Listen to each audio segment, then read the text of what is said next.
Akizungumza katika kilele cha maadhimisho ya siku ya mazingira duniani, Dr. Mchimbi amesema kuwa kwa sasa Tanzania inakadiriwa kuwa na idadi ya watu takriban milioni 67, ambapo idadi hiyo inatarajiwa kuongezeka hadi kufikia watu milioni 118 ifikapo mwaka 2050. Mazingira yana mchango mkubwa sana katika ukuaji wa uchumi wa taifa pamoja na ustawi wa watu wake. Pale ambapo mazingira yametunzwa vema, basi uchumi na ustawi wa maisha ya watu pia huimarika. Aidha, mazingira ni muhimu katika kuhimili ongezeko la watu duniani. Mathalan, Tanzania inakadiriwa kuwa na watu zaidi ya milioni 67, ambapo ifikapo mwaka 2050 idadi inakadiriwa kufikia zaidi ya watu milioni 118. Ameongeza kuwa ongezeko hilo kubwa la idadi ya watu linahitaji uwepo wa rasilimali nyingi muhimu zinazotegemea mazingira yaliyo bora kama vile maji, chakula, ardhi yenye rutuba, makazi, nishati ya mifumo ya huduma za jamii.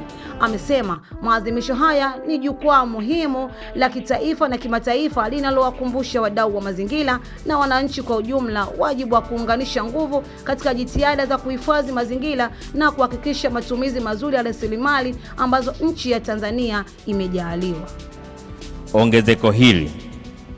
Ongezeko hili kubwa litahitaji uwepo wa rasilimali nyingi muhimu zinazotegemea mazingira kama vile maji, chakula, ardhi yenye rutuba inayofaa kwa kilimo, makazi, nishati, mifumo ya huduma za jamii kama vile elimu, afya na usafirishaji.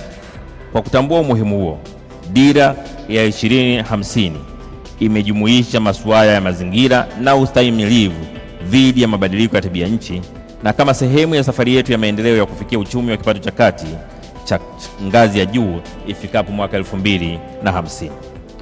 Waheshimiwa viongozi, ndugu wananchi na wadau wa mazingira, maadhimisho ya siku ya mazingira duniani kama jukwaa muhimu la kitaifa na kimataifa litukumbushe wajibu wetu wa kuunganisha nguvu zetu katika jitihada za kuhifadhi mazingira na kuhakikisha matumizi adili ya rasilimali nyingi ambazo ni nchi yetu imejaliwa. Baadhi ya mambo muhimu ya kuzingatia katika uhifadhi wa mazingira ni pamoja na kuendelea kutoa elimu kwa umma kuhusu masuala ya mazingira na umuhimu wake, na kuimarisha mfumo wa usimamizi wa taka hususan katika mamlaka za serikali za mitaa kwa dhana ya uchumi rejeshi.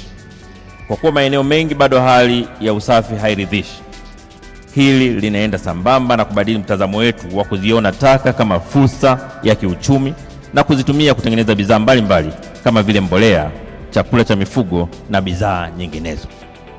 Hali kadhalika, kuendelea kutekeleza mkakati wa taifa wa matumizi ya nishati safi ya kupikia, ambapo hadi sasa taarifa zinaonyesha kuwa matumizi hayo yameendelea kuimarika kutoka 6.9% mwaka 2021 mpaka 28.6% mwaka 2025.